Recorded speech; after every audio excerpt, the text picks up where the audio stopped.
जय हिंद साथियों, स्वागत है आप सभी का फिर से आपके अपने यूट्यूब चैनल मानंदा क्लासेस में। तो दोस्तों, जैसा कि आपने देखा था कि उत्तराखंड की परीक्षाओं के लिए एक नई सीरीज लेकर आए थे, जिसमें हमने उत्तराखंड का प्राचीन और मध्यकालीन इतिहास कंप्लीट कर लिया है। और आजकल जो हमारा टॉपिक चल रहा है वो है उत्तराखंड में कुमाऊं कमिश्नरी। तो ज्यादा न कहते हुए अपनी क्लास को हम वहीं से स्टार्ट करते हैं। तो थोड़ा-सा देख लेते हैं कि उस टाइम के जो हमारे उत्तराखंड में उस टाइम पे यहाँ पे राजनीतिक स्थिति कुछ इस प्रकार से थी। यहाँ पे मैंने कहा था कि जब यहाँ पे आंग्ल गोरखा युद्ध का समापन हो गया था, तो अंग्रेज़ों ने यहाँ से गढ़वाल के राजा सुदर्शन शाह से उनकी आधी ज़मीन अपने हिस्से में ले ली और उनको सिर्फ़ टिहरी, उत्तरकाशी वाले क्षेत्र में ही सीमित रहना पड़ा, जिसमें उन्होंने अपनी ही रियासत को यहाँ पे स्टार्ट किया था, ठीक है? और बची हुई ज़मीन तुम्हारे पास यहाँ पे कौन थे? कमिश्नरी कौन थे? कमिश्नरी थे। मैंने कहा था कि यहाँ पे गैर विनियामक क्षेत्र यहाँ पे घोषित किया था, जिसे कि हम नॉन रेगुलेटिंग एरिया कहते हैं। उसमें तुम्हारे पास यहाँ पे ब्रिटिश जो तुम्हारे पास पूरे भारत में गवर्नर जनरल थे, उनकी जो तुम्हारे पास कार्यकारी परिषद थी, उनके द्वारा बनाए गए कानून यहाँ पे अप्लाई नहीं होते थे। ये यहाँ पे जो प्रशासक के तौर पर, किसके तौर पर? एक शासक प्रशासक के तौर पर यहाँ पे एक नियुक्त होता था, उसे हम कमिश्नर कहते हैं। क्या कहते हैं? कमिश्नर कहते हैं। और वही यहाँ पे कानून नियम बनाएगा, खुद खुद कानून बनाएगा, खुद यहाँ पे इम्प्लीमेंट करेगा। और इसलिए हमने आपने यहाँ पे एक चीज़ सुनी जो तुम्हारे पास ट्रेल थे, कौन थे? विलियम ट्रेल थे, जिनको कि कुमाऊँ कमिश्नरी का यहाँ पे वास्तविक संस्थापक मानते हैं। और इसमें मैंने कहा था कि इनको न वकील क्या कहते हैं? न वकील, न अपील और न दलील वाला कानून किसे कहते हैं? विलियम ट्रेल को। क्यों? क्योंकि इन्होंने अब जैसे अगर पूरे भारत के हिसाब से चलेंगे हम, तो हमको पूरे भारत के जैसे गवर्नर जनरल के हिसाब से चलना पड़ेगा, लेकिन यहाँ पे ऐसा नहीं था। वो हमने पिछली कक्षा में बता दिया कि ऐसा क्यों हुआ था, ठीक है? और इससे पहले हमने कहा था कि जैसे 4 नंबर तक अभी तक हमने कुमाऊँ कमिश्नरी में जितने भी आए थे, 4 के बारे कितने बारे में?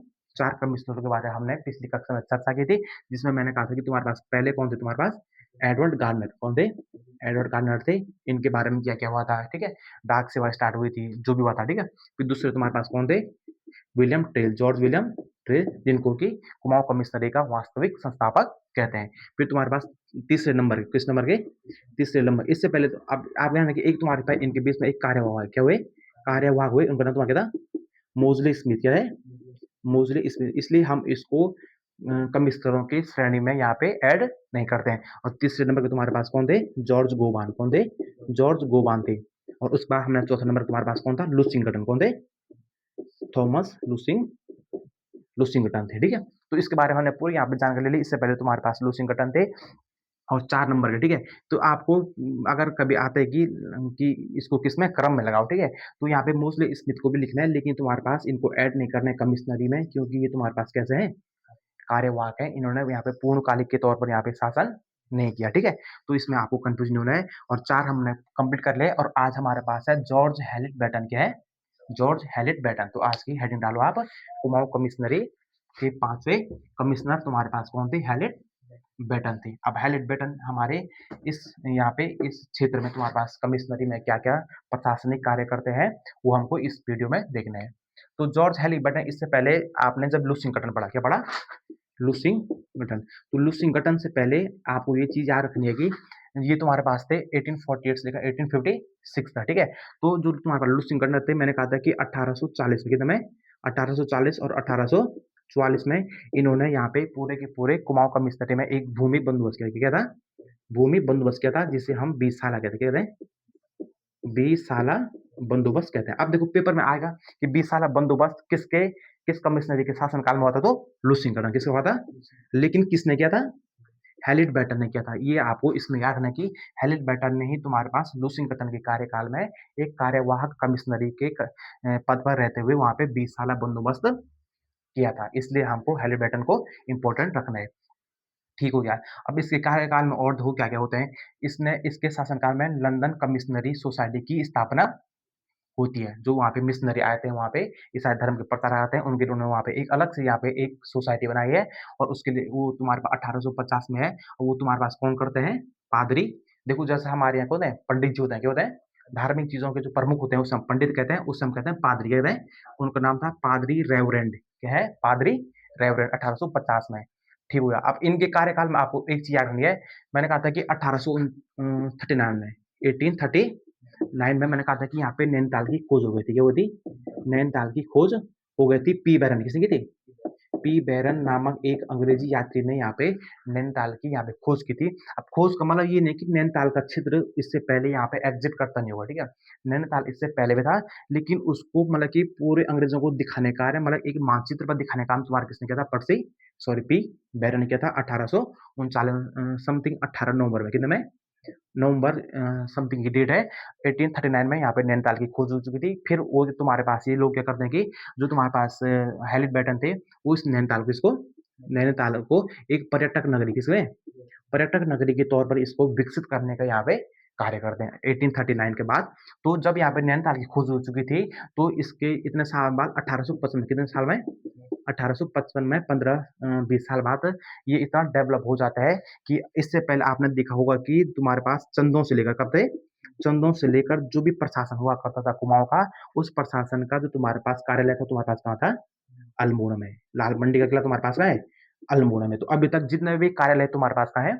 अल्मोड़ा में। लेकिन अब यहाँ पे नैनीताल की खोज हो चुकी है, वहां पे इन्होंने इतना बढ़िया बना दिया कि उसको उन्होंने अपनी राजधानी को यहाँ पे बना दिया, और वो बनाया तुम्हारे पास 1855 में। कब बनाया? 1855 में। तो इसमें एक पॉइंट है कि मिशनरी जो कमिश्नरी का कार्यालय अल्मोड़ा से नैनीताल में स्थानांतरित हो जाता है, वो तुम्हारे पास होता है 1855 में। इसमें इसके कार्यकाल में आपको बस दो चीज याद रखनी है। एक तो इन्होंने 20 साल बंदोबस्त कराया था 1840 में लुसिंगटन के कार्यकाल में, और इनके उसमें एक क्या हुई थी? मिशनरी की सोसाइटी की स्थापना हुई थी, और इनके ही कार्यकाल में इन्होंने अपने जो तुम्हारे पास राजधानी बोसों है, क्या बोलते हैं? राजधानी बोसों ने 1855 में अल्मोड़ा से नैनीताल स्थानांतरित की थी। ठीक हो गया। अब यहाँ पे आपको कहना कि अब दूसरे इस बात तुम्हारा आता है हेनरी रैमजे। अब देखो, अभी सबसे इंपॉर्टेंट है आज क्लास में सर हेनरी रैमजे, इनका सबसे बड़ा कार्यकाल। तो सबसे पहले उत्तराखंड में सर्वाधिक समय तक शासन करने वाले कमिश्नर तुम्हारे पास कौन थे? Sir Henry Ramsay. बहुत इंपॉर्टेंट आपके रैमजे साहब के हैं, रैमजे। तो अगर रैमजे अगर पेपर में आता है तो रैमजे सबसे इंपॉर्टेंट, क्योंकि सर्वाधिक कार्यकाल है। इनके बीच में बहुत सारे यहाँ पे शिक्षा का विकास होता है, पर्यटन का विकास होता है, पूरे कुमाऊं का विकास होता है, ठीक है? किसके कार्यकाल में? Sir Henry Ramsay. और इससे पहले यहाँ पे तुम्हारे पास क्या थे? सहायक कमिश्नर के थे, असिस्टेंट कमिश्नर के तौर पर तुम्हारे पास हेलेट बैटन के समय में भी थे, और ये उसके बाद यहाँ पे कमिश्नर बन के आते हैं। और ये लॉर्ड डलहौजी के चचेरे भाई के, लॉर्ड डलहौजी के चचेरे भाई हैं। और मैंने कहा था कि इससे पहले तुम्हारे पास जो चौथे नंबर के थे, कौन थे? लुसिंगटन। कौन थे? लुसिंगटन। और लुसिंगटन की बहन से इनकी तुम्हारे पास क्या हुई थी? शादी हुई थी। थोड़ा इस पे थोड़ा देखना कि इनके यहाँ पे मतलब पारिवारिक संबंध भी थे, ठीक है?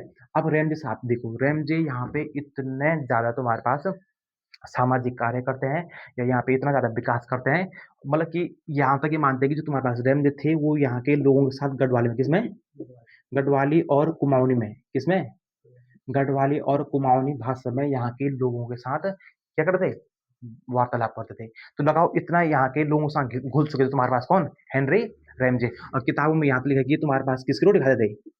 पौधे की रोटी तक खाते थे यहाँ के लोगों के साथ। लगाओ, तो मतलब कि उन्होंने कुल मिला के यहाँ के समाज को उनके अंदर तक जाकर देखा, उनकी स्थितियों को यार कि यहाँ के लोग इतने क्या है, मतलब कि ईमानदारी, यहाँ के लोग अंदर क्या है तुम्हारे पास? ईमानदारी है। उन्होंने हर चीज यहाँ को भापा, यहाँ के मतलब कि समाज के बारे में क्या क्या है यहाँ पे। तो सबसे ज्यादा इन्होंने यहाँ पे नीतियां सुधारवादी नीतियां। अब देखो ये, अब इनके शासनकाल में सबसे देखो यहाँ पे सबसे बड़ी बात आपको पता है कि 1857 क्रांति होती है। भारत में पहली स्वतंत्रता क्रांति हम किसे कहते हैं? सन 1857 की क्रांति को कहते हैं, ठीक है? और ये क्रांति के समय पे 1800 देखो आप कितने में? 56 में। तो इस इनके मतलब कि यहाँ पे कमिश्नर बनने की अगले साल यहाँ पे तुम्हारे पास ही हो गई थी 1857 की क्रांति हो गई थी, ठीक है? तो इस टाइम पे तुम्हारे पास यहाँ पे कौन थे? रैमजे। कौन थे? Sir Henry Ramsay. सबसे इंपॉर्टेंट 1857 क्रांति, तो मतलब कि उत्तराखंड में 1857 की क्रांति के विफल होने के पीछे कहीं ना कहीं हेनरी रैमजे के सुधारवादी कदम सिद्ध होते हैं। तो यहाँ पे अब हमको देखने की क्या क्या कदम उठाए इसने, ठीक है? तो अब देखो सबसे पहले उन्होंने इनको कहते हैं भाबर का विश्वकर्मा। क्या कहते हैं? जो हमारे पास तराई भाबर क्षेत्र है। अब देखो क्योंकि आप लोगों को पता है कि जैसे ये हमारा क्या है? पहाड़ क्या है, और नीचे हमारा जो थोड़ा सा तराई भाबर क्षेत्र है तुम्हारे पास, हम कुमाऊं पढ़ रहे हैं, तो कुमाऊं में जैसे तुम्हारे पास क्या है? थोड़ा सा नैनीताल हो गया, रामनगर वाला क्षेत्र हो गया, और तुम्हारे पास पूरा का पूरा यहाँ पे नीचे वाला उधम सिंह नगर कौन सा हो गया? तो ये इस क्षेत्र को हम कहते हैं तराई भाबर। क्या कहते हैं? तो क्यों? क्योंकि हमारे पहाड़ से जितनी भी नदियां जा रही है सारी तुम्हारे पास कहाँ जा रही है? तराई भाबर क्षेत्र में जा रही है, तो वहाँ पे उस टाइम पे मानते हैं कि इतना ज़्यादा का पानी वहाँ पे जमा होता था कि जिससे तुम्हारे पास बहुत ज़्यादा क्या होते थे वहाँ पे मच्छर क्या होते थे, मच्छर वहाँ पे बहुत ज़्यादा था, ठीक है? वहाँ पे सिंचाई का काम अच्छे से नहीं होता था, ठीक है? इतना ज़्यादा अब क्योंकि ज़्यादा पानी भी सही नहीं होता ना, मतलब कि हर चीज़ क्या होता है तुम्हारी एक लिमिट होनी चाहिए, तभी तुम्हारे पास खेती भी क्या होती है, बढ़िया होती है। तो इसलिए यहाँ पे पानी की निकासी के लिए बहुत ज़्यादा तुम्हारे पास किसका निर्माण करते हैं, नालियों का निर्माण करते हैं, कुओं का निर्माण करते हैं, किसका निर्माण करते हैं? कुओं का निर्माण करते हैं। तो इसीलिए इनको तराई भाबर का विश्वकर्मा भी कहा जाता है क्योंकि उन्होंने उस क्षेत्र में नहरों का जाल बिछाया था। तो इसमें सबसे इम्पोर्टेंट ये है। अब देखो पहले अब चलो पहले ईयर के हिसाब से चलते हैं। 1857 की क्रांति में आपको आपको 2-3 चीज़ याद रखनी है, ठीक है? 1857 की क्रांति में तुम्हारे पास यहाँ कौन थे? हेनरी रैमज़ी 1857 में। आप लोगों को 1857 क्रांति आपने बचपन से पढ़ा होगा कि आप लोगों को पता है कि 10 मई 1857 से मेरठ छावनी से तुम्हारे पास मंगल पांडे तुम्हारे पास क्या करते हैं? विद्रोह उत्पन्न मतलब कि अंग्रेज़ों के विरुद्ध विद्रोह यहाँ पे शुरुआत हो जाती है। अब पूरे देश में तो हमको पता है कि अवध से क्या-क्या होता है, ठीक है?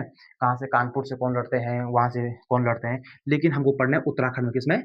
अब हमको देना है कि उत्तराखंड में उस टाइम पे यहाँ पे 1857 की क्रांति की यहाँ पे क्या-क्या स्थिति होगी, ठीक है? तो यहाँ पे तुम्हारे पास कौन थे यहाँ पे? रैमज़ी कौन थे? रैमज़ी थे। अब यहाँ पे आप लोगों को ये तुम्हारे पास है यहाँ पे चंपावत कौन-सा वाला क्षेत्र है? चंपावत क्षेत्र है जिसका कि हम प्राचीन नाम या फिर उस टाइम पे ये जो स्थानीय नाम था यहाँ का, क्षेत्रीय नाम था वो तुम्हारे पास क्या है? काली कुमाऊँ, क्या कहते हैं इसको? काली कुमाऊँ, काली कुमाऊँ। और यहाँ नीचे तुम्हारे पास एक पड़ता है अवध, क्या पड़ता है? अवध। ये बहुत इंपॉर्टेंट है, क्या है? अवध पड़ता है, ठीक है? और उस टाइम पे अवध के नवाब, वहाँ के शासक को हम क्या कहते हैं? नवाब, क्या कहते हैं? नवाब। अब वो नवाब तुम्हारे पास थे वाजिद अली शाह, कौन थे?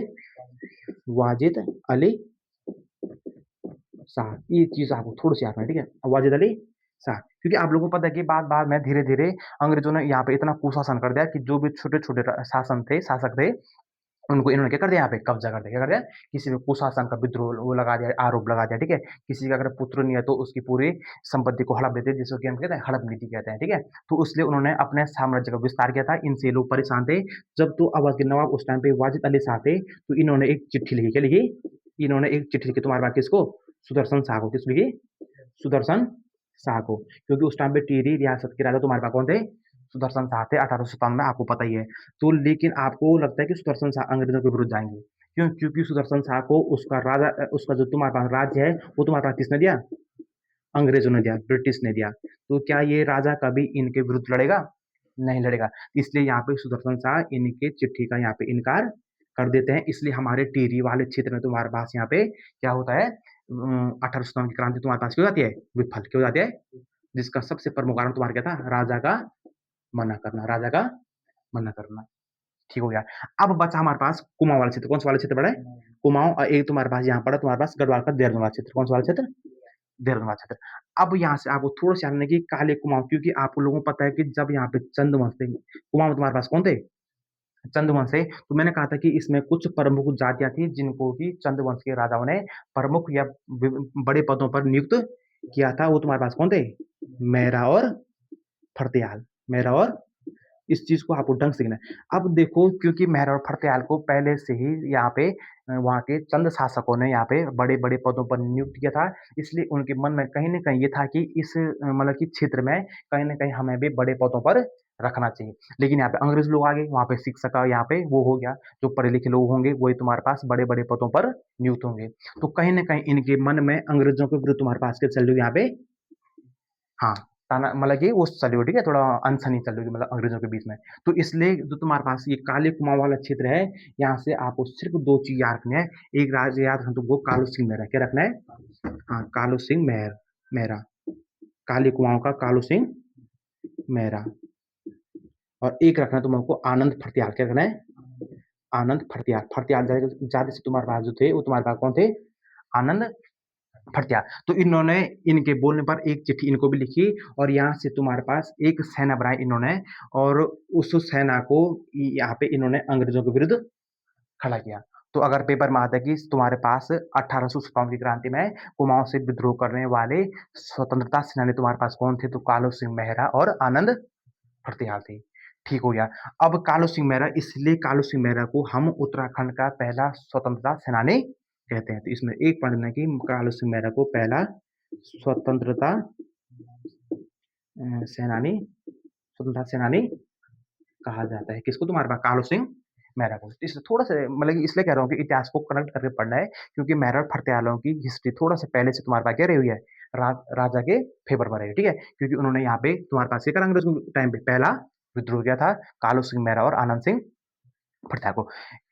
ठीक है, इन्होंने यहाँ पे एक याद नहीं कि यहाँ पे इन्होंने एक गुप्त गुप्त वो बनाया तुम्हारे पास क्या, गुप्त सेना टाइप की बनाई थी, गुप्त सेना टाइप के संगठन, गुप्त संगठन क्या बनाया था, गुप्त संगठन कह सकते हैं उसको, एक गुप्त संगठन बनाया था। अब गुप्त क्यों? क्योंकि अब वहां पे प्रशासक अंग्रेज जहीं पे देखो अंग्रेज हो रहे, ठीक है, जेल में देखो अंग्रेज, हर जो अंग्रेज, तो मतलब कि कहीं ना कहीं इनको छुप करके तुम्हारे पास संगठन बनाना पड़ा, और कहीं ना कहीं अंग्रेजों को वहां पे विद्रोह करना पड़ा। तो तुम्हारे पास गुप्त संगठन नामक किसने बनाया? तो तुम्हारे पास कालू सिंह मेहरा और आनंद आनंद भट्टाल ने बनाया था, जिसलिए कि उनको पहला स्वतंत्रता सेनानी भी कहते हैं। ठीक हो गया। लेकिन ये भी तुम्हारे पास क्यों गया यहाँ पे विफल हो गए, क्यों गए विफल? क्योंकि ये पूरे की पूरे जनता तुम्हारे पास गोरखाओं से, किनसे? अब यहाँ पे एक चीज नहीं है, अब जब यहाँ पे अंग्रेजों ने देख लिया कि यहाँ पे यहाँ के जनता भी हमारे क्या करिए, विद्रोह क्या करिए। अब आप लोगों को पता है कि जैसे उत्तराखंड है, उत्तराखंड के यहाँ पे पूरा में तुम्हारे पास कौन है? नेपाल। कौन है? नेपाल। अब मत बोलो उन गोरखाओं को जिन्होंने कि यहाँ पे 15 साल तक पूरे पूरे उत्तराखंड में यहाँ पे अत्याचारी शासन किया था। और इसलिए जो अंग्रेज लोग थे, ये तो आपको पता है कि संगोल की संधि से तुम्हारे पास इनका पॉलिटिकल एजेंट तुम्हारे पास कहाँ था? नेपाल में है। तो कहीं ना कहीं अंग्रेजों और नेपालों के बीच भी तुम्हारे पास संबंध अच्छे थे। इसलिए यहाँ से नेपाल से, कहाँ से? नेपाल से एक सेना, उस सेना का नाम था तुम्हारे पास रणवीर सेना। क्या था? रणवीर सेना। आपको यहाँ पे थोड़ा सा इंपॉर्टेंट है, जो तुम्हारे पास अंग्रेज लोग थे, वो इन यहाँ के निवासियों को, क्योंकि यहाँ के लोग तुम्हारे पास सबसे ज्यादा किससे डरे हुए थे? नेपालों से, गोरखाओं से डरे हुए थे, क्योंकि उसको हमने पूरा पढ़ लिया कि किस प्रकार से इन्होंने यहाँ पे जनता पर कुशासन किया था, इतनी क्रूरता से कि उनका नाम सुनते ही यहाँ पे गढ़वाल या कुमाऊं वाले लोग क्या तो थे, मतलब कि थर-थर काँपते उनके, मतलब कि रोंगटे खड़े उठते हैं, ठीक है? किनको देख के? नेपालियों को देख के। इसलिए अंग्रेज़ लोग यहाँ इस नेपाल से यहाँ के 2 सिपाहियों को लाते हैं और एक सेना का निर्माण करते हैं, जिसे हम कहते हैं रणवीर सेना का निर्माण करते हैं, और इसको हमारे कुमाऊँ में एंट्री करते हैं, तो यहाँ के लोग इनसे क्या हो जाते हैं? डर जाते हैं। तो जितने भी लोग कालू सिंह महल हो गया, जितने भी लोग यहाँ पे थोड़ा-सा विद्रोह करते, उनकी आवाज़ को ये रणवीर सेना यहाँ पे दबा देती है। तो सबसे इम्पोर्टेंट बात यहाँ पे कुमाऊँ में भी यहाँ पे 1857 की क्रांति तुम्हारे पास क्या हो गई? विफल हो गई। ठीक हो गया। अब बचा तुम्हारा थोड़ा-सा कौन-सा वाला? देहरादून वाला। कौन-सा हुआ? देहरादून। और इसमें एक हल्द्वानी से जाते हैं। कहाँ से आते हैं? थोड़ा-सा हल्द्वानी से, एक थोड़ा-सा देहरादून से, ठीक है? तो इसमें थोड़ा आप इस चीज़ को नोट कर देना, और इसमें एक चीज़ थोड़ा-सा लेना कि 1857 की क्रांति का दमन तुम्हारा किसने किया था? हेनरी रैमजी के शासनकाल में हुआ था। अब देखो, अब ये लिखा कि बरेली के नवाब खान बहादुर खां, कहाँ के? बरेली के, ठीक है? अवध के तो हमने पढ़ लिया। तो उन्होंने 1800 इनको सुदर्शन शाह को और यहाँ पे कालू सिंह मेहरा को चिट्ठी लिखी थी। बाकी बरेली के नवाब खान बहादुर खान ने अपने सेनापति काला खां, किसको? हल्द्वानी भेजा। कहाँ भेजा था? हल्द्वानी में विद्रोह करने के लिए भेजा था। लेकिन वहां पे अंग्रेजी सेनापति, उसका नेतृत्व तुम्हारे पास कौन करते? कैप्टन मैक्सवेल कर थे, और इन्होंने इन काला खां को यहाँ पे मार दिया, और हल्द्वानी में भी यहाँ पे क्या हो गया? 1857 की क्रांति क्या हो गई? विफल हो गई। फिर थोड़ा सा अब देहरादून वाले क्षेत्र में देखना है नजीबाबाद। कौन सा? कोटद्वार के, जैसे हमारा उत्तराखंड है, यहाँ पे तुम्हारा ये क्या है? तुम्हारे पास कोटद्वार है, तो इसके नीचे तुम्हारे पास क्या है? नजीबाबाद। क्या है? नजीबाबाद। तो इस नजीबाबाद से तुम्हारे पास एक शासक थे, खान बंबू खान। कौन थे? इन्होंने देहरादून में तुम्हारे पास कब्जा कर लिया। क्या कर लिया? इन्होंने देहरादून में यहाँ पे क्या कर लिया? कब्जा कर लिया। और इनको हटाने के लिए, इनके दमन के लिए यहाँ पे कैप्टन वाइसटिंग, कौन थे? कैप्टन वाइसटिंग ने यहाँ पे देहरादून में इस विद्रोह का दमन किया था। तो इसका मतलब पूरे के पूरे हमारे इस उत्तराखंड में 1857 की क्रांति पूर्ण रूप से क्या हो गई? तुम्हारे पास विफल हो जाती है। किस प्रकार से यहाँ पे रणवीर सेना का उत्पन्न होती है, कहाँ से आती है, क्या आती है, वो आपने यहाँ पे पूरा देख लिया, ठीक है? थोड़ा इस पे अपने नोट बना देना। अब 1857 की क्रांति, अब देखो 1857 की क्रांति में कहीं न कहीं यहाँ की पूरी जनता कौन सी, किसके फेवर में थी? रैमजी के। किसके? रैमजी। इसलिए रैमजे अब यहाँ पे इसको पता है कि अगर हम यहाँ पे सुधारवादी कदम नहीं उठाएंगे, तो कल के दिन ये स्थिति दोबारा दोहराई जाएगी। इसलिए सबसे ज्यादा रैमजे 1857 की क्रांति के बाद यहाँ पे सुधारवादी कदम उठाते हैं सबसे ज्यादा। अब क्या क्या सुधारवादी कदम उठाते हैं, पहला नोट करना। ठीक हो गया। अब उसके बाद इसको भाबर का विश्वकर्मा कहते हो गया। ठीक हो गया।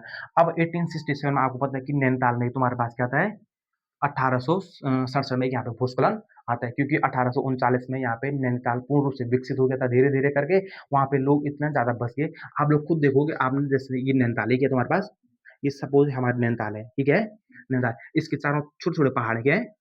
तो इस पहाड़ों पे मतलब कि इतने मकानें बन चुकी थी कि इतने लोग बस चुके थे कि अगर यहाँ पे पानी होती है, तुम्हारे पास ज़मीन कच्ची होती है, क्या होती है? कच्ची होती है, तो ये पूरा धँस गई थी यहाँ पे, क्या हो गई थी? धँस गई थी।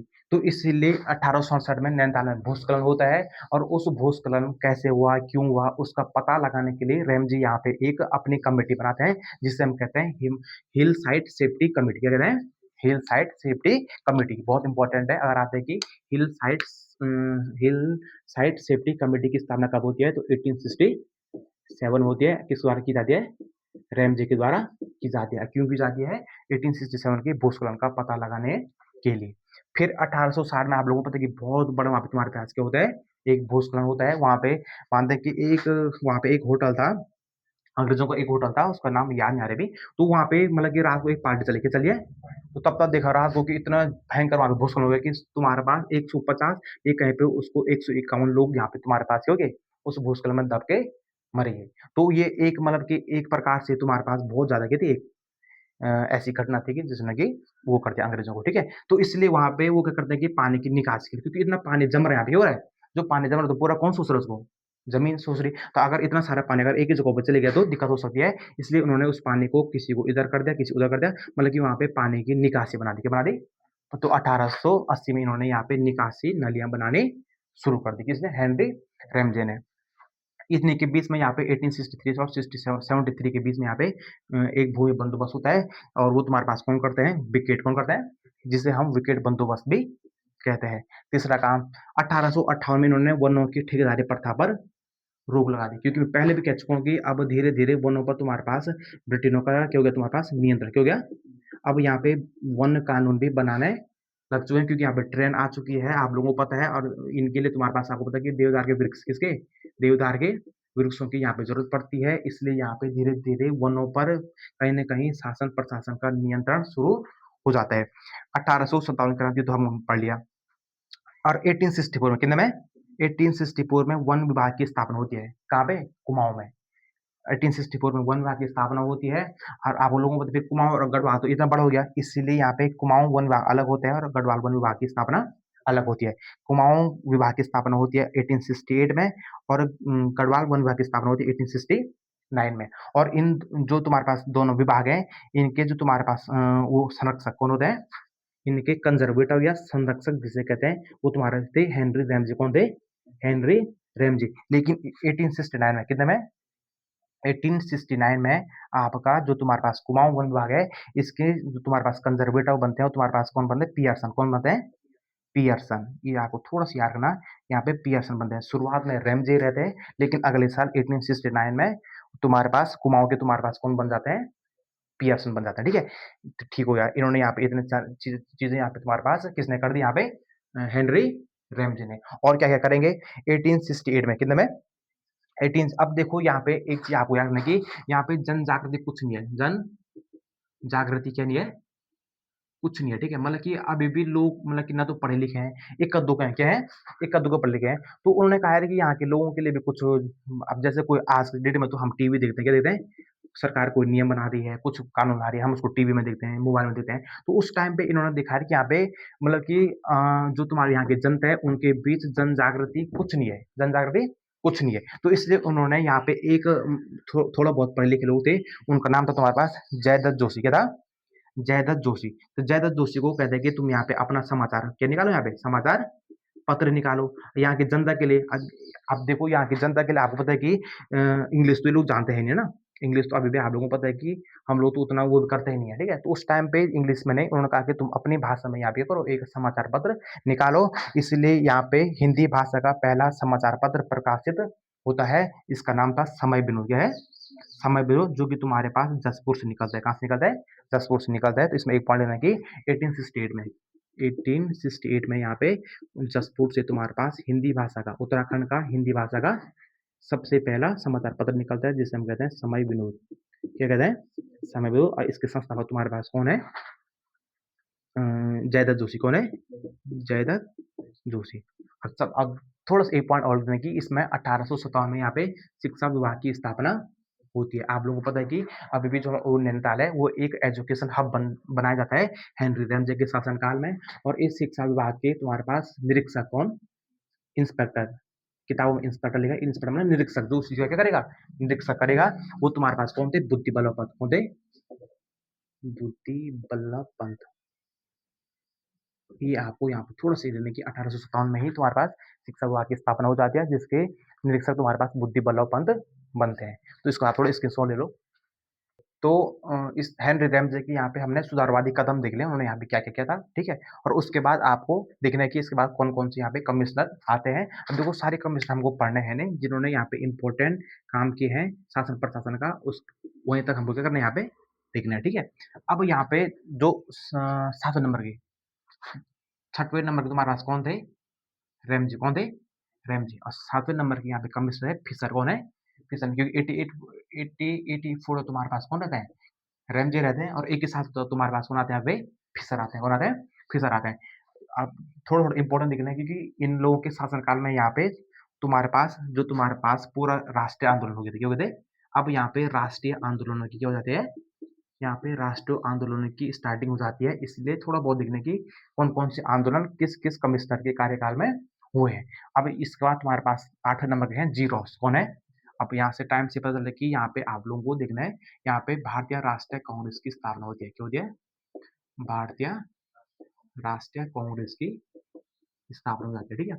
अब देखो फिर कुमाऊँ कांग्रेस, फिर यहाँ पे कुमाऊँ परिषद, ये सारा हमको देखना है यहाँ पे किसमें? राष्ट्रीय आंदोलन में, ठीक है? किसमें देखना है? राष्ट्रीय आंदोलन देखना है, लेकिन अभी हम सिर्फ़ कमिश्नरी पढ़ रहे हैं, इसके बारे में हम पूरी जानकारी देंगे कि इसका प्रभाव किस प्रकार से यहाँ पे कुमाऊँ में पड़ता है या पूरे उत्तराखंड में इसका प्रभाव पड़ता है, ठीक है? तो इसमें भारतीय राष्ट्रीय कांग्रेस की स्थापना 1885 में होती है, जिस टाइम पे कुमाऊँ कमिश्नरी कौन थे? जीरोस। कौन थे? तब 1 नंबर आता है कि नेशनल कांग्रेस की स्थापना के समय पे कुमाऊँ कमिश्नरी कौन थे? तो जीरोस थे। फिर तुम्हारा आता है कैंपबेल। कौन आता है? कैंपबेल। यहाँ पे स्वदेशी आंदोलन कौन-सा है? स्वदेशी आंदोलन। क्यों आपको पता है कि 1905 में यहाँ पे बंगाल विभाजन के बाद तुम्हारे पास क्या-क्या था, उन्होंने स्वदेशी आंदोलन चलाया था 1907 में। तो उस टाइम पे तुम्हारे पास कौन थे यहाँ पे? कैंपबेल। कौन थे? कैंपबेल। फिर तुम्हारा आता है पट्सी विंडम। कौन आता है? पी विंडम। क्या कहते हैं उनको? पी विंडम। 1914 से लेकर 1921 तक। और वो आपको पता है कि 1914 से 1918 के बीच तुम्हारे पास यहाँ पे फर्स्ट वर्ल्ड वॉर क्या चल रहा है? प्रथम विश्व युद्ध। क्या चल रहा है? प्रथम विश्व युद्ध। और यहाँ पे 1919 के बाद जलियांवाला बाग हत्याकांड के बाद यहाँ पे असहयोग आंदोलन की शुरुआत हो जाती है। इसका मतलब असहयोग आंदोलन के टाइम पे भी यहाँ पे कौन थे? असहयोग आंदोलन के टाइम पे भी यहाँ पे कौन थे? पी विंडम। कौन थे? पी विंडम। फिर तुम्हारे पास थोड़े से बीच में एक आता है तुम्हारे पास मिस्टर स्टाइफ। कौन आते हैं? मिस्टर स्टाइफ आते हैं। इनके समय यहाँ पे नायक बालिका रक्षा कानून होता है, क्योंकि आप लोगों ने वहाँ उस टाइम देखा था कि जब यहाँ पे भारतीय चंद थे। कौन थे? भारतीय चंद थे। जब इन्होंने यहाँ पे डोडी की दास्ता को खत्म करने के लिए यहाँ पे 12 सालों तक निरंतर युद्ध किया, तो उनकी सेना ने यहाँ पर जो नेपाल डोटी वाला क्षेत्र है, यहाँ की महिलाओं के साथ क्या था? यहाँ पे शादी की थी। और उनके द्वारा उत्पन्न संतान को हम क्या कहते हैं? नायक जाति। क्या कहते हैं? वो जो अवैध संतान हुई थी उनको हम नायक जाति कहते हैं। और समाज में उनको एक अलग दृष्टि से देखा जाता था, जिससे कि उनका पूरा का पूरा यहाँ पे शोषण होता था। तो उनकी मतलब कि समाजवादी सुधार के लिए उनके बारे में यहाँ पे एक कानून पारित होता है। वो तुम्हारे पास नायक बालिका रक्षा कानून जिसे हम कहते हैं, वो तुम्हारे पास कब होता है? 1929 में। कब होता है? 1929 में, ठीक है? और एक 1919 है। क्या है? 1900 वो तुम्हारे पास जो वो तुम्हारे पास नायक बालिका न्याय पालिका आंदोलन है। क्या है? आंदोलन था। उनके उनके लिए, ठीक है? उनके सम्मान के लिए यहाँ पे वो आंदोलन चलाया गया, लेकिन मतलब कि औपचारिक रूप से ऑफिशियली जो तुम्हारे पास एक्ट पारित हुआ, वो तुम्हारे पास वो 1929 में हुआ। ठीक हो गया। अब उसके बाद है 22वें नंबर के, कौन से नंबर के? 22वें नंबर के तुम्हारे पास है जी एक्टन। कौन थे? जी एक्टन थे। और इनका कार्यकाल है 1941 से 1943। और आपको पता है कि 1942 में तुम्हारे पास क्या होता है? भारत छोड़ो आंदोलन। भारत छोड़ो, अगर पेपर में आता है कि भारत छोड़ो आंदोलन के समय पे कुमाऊं कमिश्नरी कौन थे? तो जी एक्टन थे। कौन थे? जी एक्टन। और 23 अंतिम यहाँ पे अंतिम ब्रिटिश कमिश्नर तुम्हारे पास कौन थे? डब्ल्यू फिनले। कौन थे? डब्ल्यू फिनले थे, ठीक है? डब्ल्यू फिनले थे 1943 से 1947 तक। इसको हम लिख दो अंतिम कमिश्नर, लास्ट कमिश्नर। ठीक हो गया। अब उसके बाद अब देखो सीधे तो यहाँ पे देश आजाद, जैसा आपको पता है कि 1947 में यहाँ पे देश आजाद हो गया था, लेकिन अभी भी संविधान को बनने में समय था, ठीक है? तो जैसे यहाँ पे संविधान बन जाता है, तो 1947 से लेकर जब तक 1950 तक, कब तक? हमारा संविधान लागू होने तक यहाँ पे कमिश्नर तुम्हारे पास अंतिम कमिश्नर 24 नंबर के कमिश्नर तुम्हारे पास कौन थे? केएल मेहता कौन थे? केएल मेहता जी थे, ठीक है? केएल मेहता थे। ये अंतिम कमिश्नर थे और अंतिम भारतीय कमिश्नर और पहले भारतीय कमिश्नर तुम्हारे पास कौन थे? केएल मेहता थे, जो कि तुम्हारे पास 1950 तक यहाँ पे क्या करते हैं? कमिश्नरी का काम सँभालते हैं, ठीक है? तो अंतिम तुम्हारे पास कौन थे? फिनले, कौन थे? फिनले। अगर आए कि कुमाऊँ कमिश्नरी में कुल कितने हुए तो कितने हुए थे? 24 हुए थे। लेकिन अगर कुल ब्रिटिश कितने हुए तो 23 कितने हुए थे? 23 हुए थे। तो आज हमारी कमिश्नरी का यहाँ पे जितने भी हमने देखा कि यहाँ पे पूर्ण हो चुका है। अब हमको पढ़ना है कि अब देखो टिहरी को हमने 1950 तक 1950 तक यहाँ पे खत्म कर दिया। किसको? टिहरी रियासत को मैंने कहा था कि यहाँ पे जब टिहरी का भारत संघ में यहाँ पे विलय हुआ था, तो मतलब कि 1950 से कब तक? हमने क्लियर कर दिया। अब हमारा बचा पूरा का पूरा कुमाऊँ कमिश्नर क्या होता? कुमाऊँ कमिश्नरी हमने पूरा पढ़ लिया, ठीक है? क्या कर लिया? अब हमको देखना है कि कुमाऊँ कमिश्नरी का किस प्रकार से यहाँ पे इन्होंने आज़ादी के समय पे यहाँ पे स्वतंत्रता आंदोलन में भाग लिया था। ये हमको देखना है। किस प्रकार से यहाँ पे राष्ट्रीय आंदोलन, कुमाऊँ में राष्ट्रीय आंदोलन मतलब कि कुमाऊँ या पूरे उत्तराखंड में राष्ट्रीय आंदोलन वो हमारा अगला टॉपिक होगा। क्या-क्या यहाँ पे राष्ट्रीय आंदोलन होते हैं, किस प्रकार यहाँ पे गांधी जी पहली बार यहाँ पे एंट्री कब करते हैं, ठीक है? क्या-क्या यहाँ पे अनेक यहाँ पे क्या होते हैं? राष्ट्रीय आंदोलन होते हैं, ठीक है? राजनीतिक यहाँ पे गतिविधियाँ देखने को मिलती है, वो हम अब अगली क्लास में यहाँ पे पढ़ेंगे। तो आई होप आप लोगों को आज की क्लास अच्छी लगी होगी, अच्छी लगी तो लाइक, शेयर एंड सब्सक्राइब करें। अगर आप लोगों को कहीं पे भी अगर कहीं पे लगता है कि यहाँ पे डाउट क्लियर हो रहा है, डाउट क्लियर नहीं हो पा रहा है, तो आप लोग कमेंट सेक्शन में लिख सकते हैं कि हमें यहाँ पे क्लियर नहीं हुआ, तो हम आपको अगली क्लास में उस जो आपने कमेंट किया है, उसके बारे में आपको बता देंगे, ठीक है? आज के लिए जय हिंद।